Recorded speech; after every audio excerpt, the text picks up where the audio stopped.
Welcome to the problem-solving set on amplification and manipulation of DNA. Question 1. The total human genome contains 3 billion bases.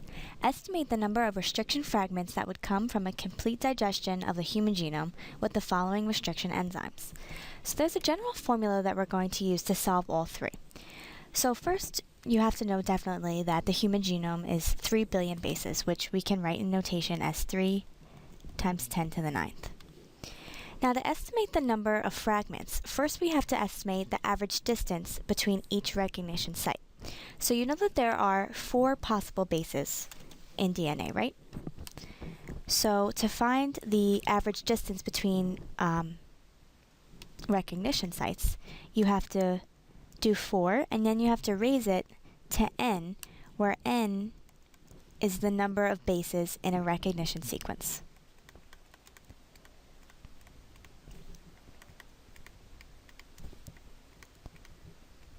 Okay, so for this first one, BAM-HI has 1, 2, 3, 4, 5, 6 bases in its recognition sequence. So the average distance between its recognition sites are going to be 4 to the 6th, which is 4,096. So every 4,096 base pairs, approximately, BAM-HI will be able to cleave the human genome. So I'm going to round that off and say it will be around 4,100.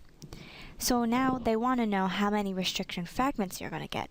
So what you're going to do is divide the number of bases in the whole genome, which is 3 billion, and you're going to divide it by 4,100, and that will give you the number of fragments that will be produced.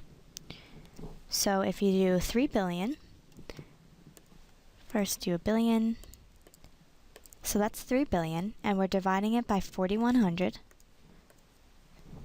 And if you approximate this, you'll get around 730,000 fragments when you cleave with BAM-HI.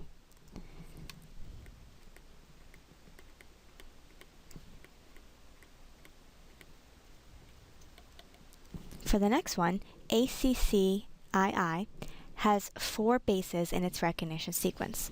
So we're going to raise 4 to the 4th power. And that will give us 256. So again, we're going to divide 3 billion divided by 256.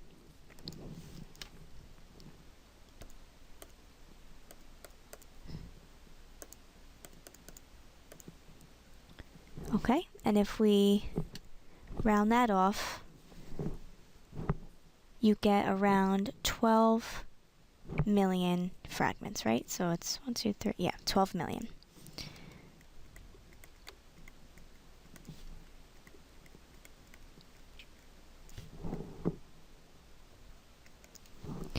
Now for part C, PDMI, if you count, has 1, 2, 3, 4, 5, 6, 7, 8, 9, 10, 11 bases. However, this N symbol, that means that any of the bases can fit in that spot, and it'll still cleave there. So N equals any base.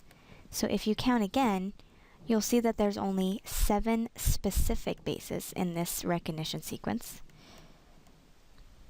And therefore, we're going to raise 4 to the 7th power. So you get 16,000, let's round it, 16,400. And when you divide 3 billion by that number,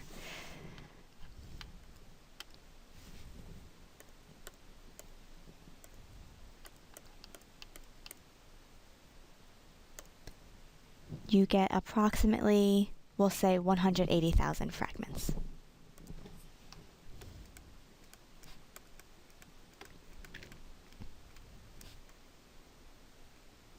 Okay, so just to be clear, when you're raising 4 to the n equals the number of specific bases in a recognition sequence. So even though in C that recognition sequence had 11 bases, those n's can be any of the 4 bases, so we're not going to include that in our probability. Problem 2. The PET plasmid vector has 1 splice site for the enzyme BAM-HI. Mouse DNA is partially digested with Sol3A, an enzyme that recognizes many sites in the mouse genome. The two DNA samples are ligated together post-digestion. Considering only the molecule in which the mouse DNA segment is ligated into the PET vector, what proportion of the junctions between PET and all possible mouse DNA fragments can be cleaved with Sol3A? And what proportion of the junctions can be cleaved with BAM-HI?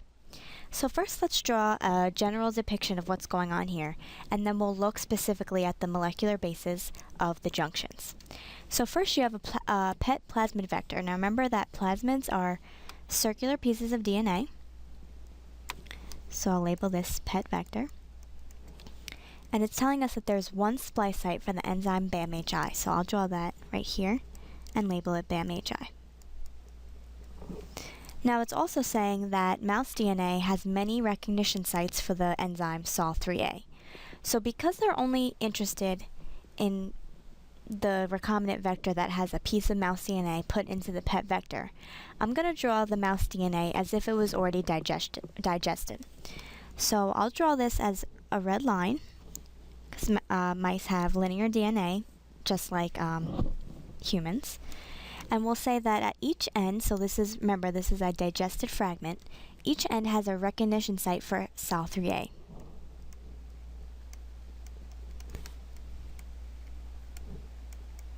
Now, after these two pieces are ligated together, remember when BAM-HI cleaves the PET vector, it will break open the circular piece of DNA, and then you can ligate this mouse DNA into it. So after that occurs, you will get a PET vector that has the circular plasmid DNA, but it also contains this piece of mouse DNA. Okay, so this is the recombinant vector.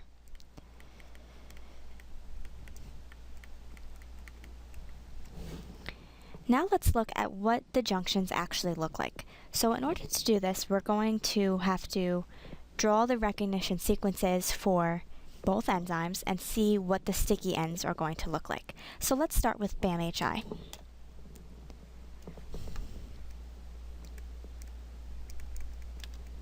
So the recognition sequence, which remember are always usually written from 5' to 3'. So we have 5', G, G, A, T, C, C. Then it's going to cleave between these two G's. And then to draw the complementary strand of this recognition sequence, because remember that DNA is a double helix, it's going to be C, C, T, A, G, G. And remember, it will cleave between these two 5' G's. So this is 3' and this is 5'. So to show what the sticky ends are going to look like, you can draw a line down where it will cleave between, and then go down to the complementary strand and draw a line down there. So the sticky ends for BAM-HI, they're going to be 5', G, and then the rest of that DNA piece is going to be cleaved off. But on the complementary strand is where you have the sticky end, so it will be C, C, T, A, G. So that's one sticky end. But the complementary sticky end is going to be 3', C, C, T, A, G. And then that 5' is going to have that G still because it was cleaved after that base, right? So these are the sticky ends that are produced when the PET vector is cleaved with BAM-HI. Now let's look at Sol3A. I'm going to draw this in a different color just so it's easier to see when we put the sticky ends together what's really going on. So Sol3A recognizes 5' GATC, where it's cleaved right before that G.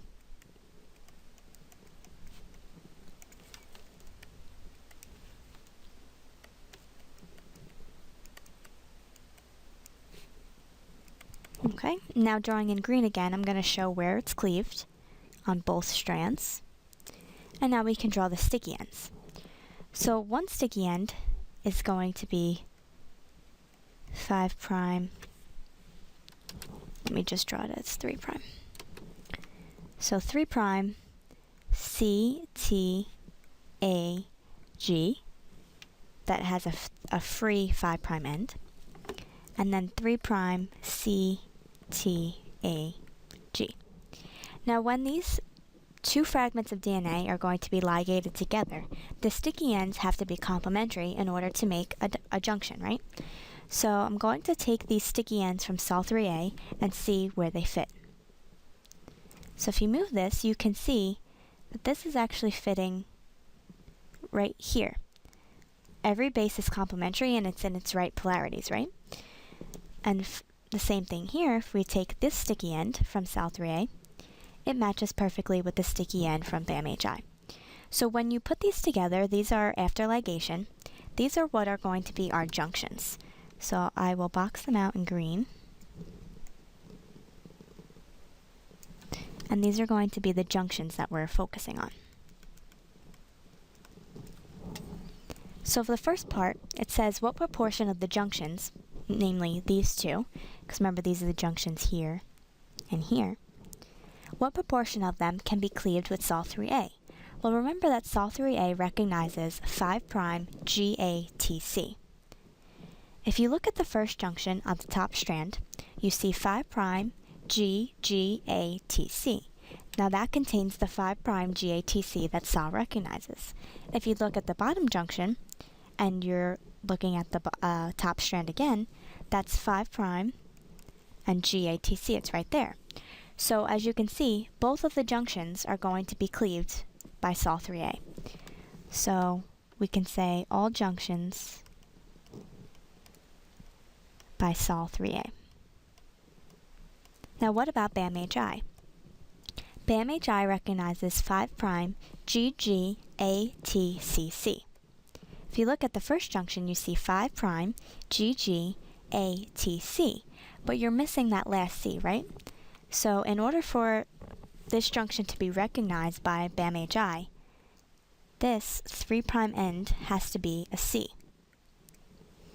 Now if you look at the second junction on the bottom, you can see that again, 5' GATCC, and if you look at the complementary strand, you see GGATC.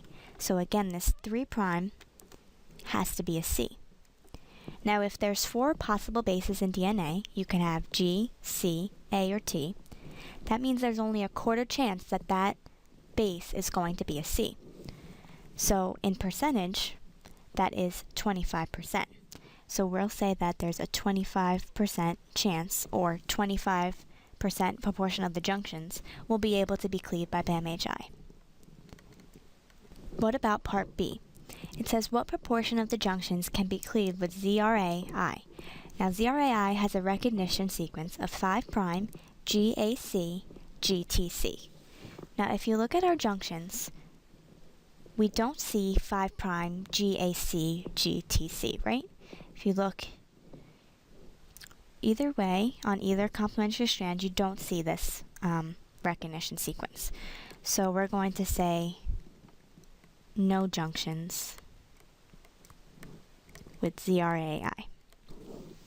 What about with EcoR2, where the recognition sequence is RRATYY, where R is any purine and Y is any pyrimidine. Now remember that R purines, these are either A or G, and the pyrimidines are either C or T. So if you look at the junctions, we can see that RR can be, 5' RR can definitely be recognized where it's GG because G is a purine. So far we have GG that matches with RR. Then we have A, T, and then C, which is definitely a pyrimidine, which is represented as Y here. But then you need another pyrimidine. So now for EcoR2, this last base right here, this 3' end, has to be a C or a T. And if you look at the other junction, and you go that way, you see GG, which could be the RR, A, T, C, which could be a Y, and then again, this 3' base has to be a C or a T.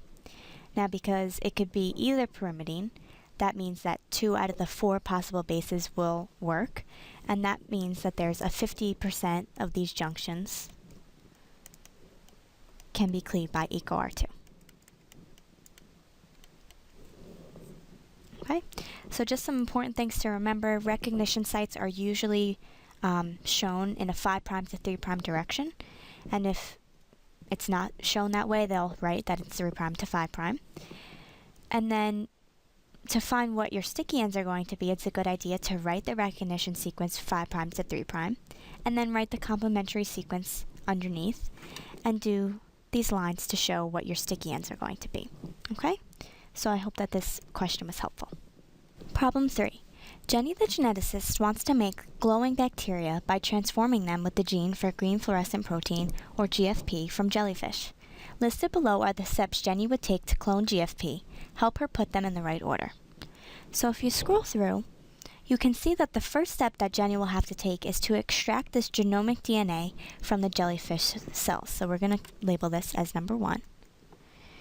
And that step is important, obviously, to do first because you need to get the jellyfish DNA in order to get your GFP gene. The next step could be 2 possible statements here. So either you could completely digest the vector DNA with EcoR1, or you could partially digest the jellyfish DNA with EcoR1. So basically these steps are interchangeable. Usually in the lab setting, they would be in separate tubes, and you would add the enzyme and let the enzyme digestions occur at the same time to save some time. So I'm going to write, for C, we'll write 2 or 3. And the same for E, we'll write 2 or 3. Now, after you digest your DNA, both the vector and the DNA from the jellyfish, you want to make a recombinant DNA vector. Now, in order to do that, you're going to mix the vector DNA that's now opened and ligated by the enzyme, and the jellyfish DNA that was opened by the enzyme, and you're going to add those together with DNA ligase to put them back together. So this is step 4. Now the next step would be to transform the bacteria with this recombinant plasmid. So now you have a plasmid that has the vector DNA, and then it has your green fluorescent protein gene right here, and now it's ligated together through DNA ligase. And now you want to transform the bacteria with this recombinant plasmid. Now remember that transformation is when bacteria take up foreign DNA from the solution. So D would be step 5.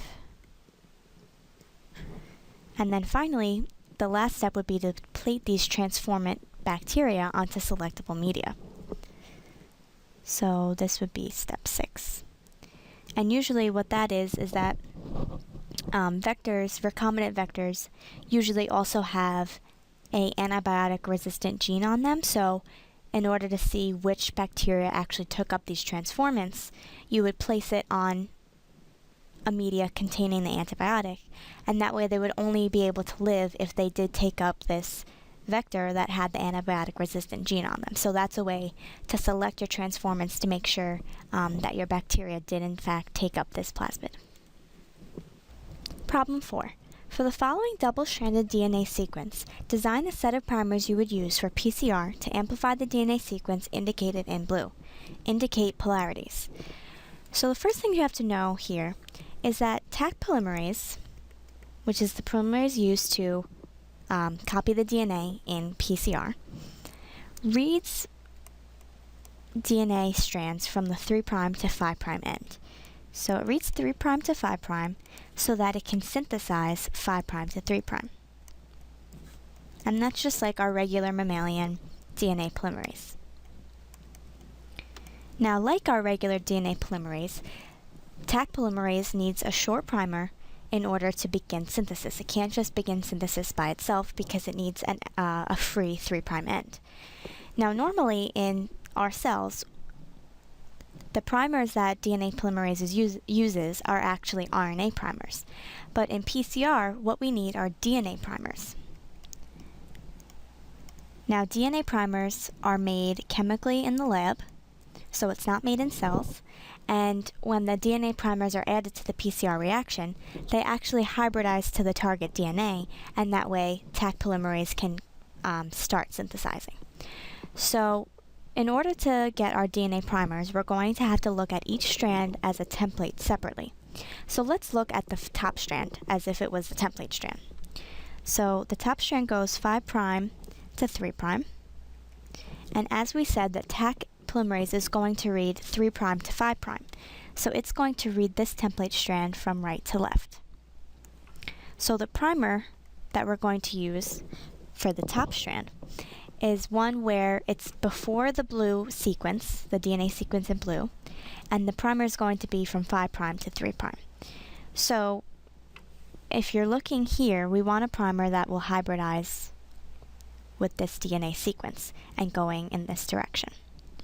So 5' complementation is going to be A, G, T, G, C.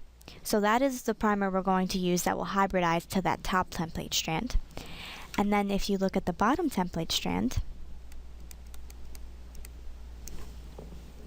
it runs from 3' to 5'. So Taq polymerase is going to read this strand from left to right, and therefore we're going to make a primer that matches these DNA bases. So it's going to be 5', G, G, T, A, C. So all in all, our primers are going to be, if we write them in the same polarities, going to be 5', G, G, T, A, C, 3'. And then the other primer is going to be A, G, T, G, C.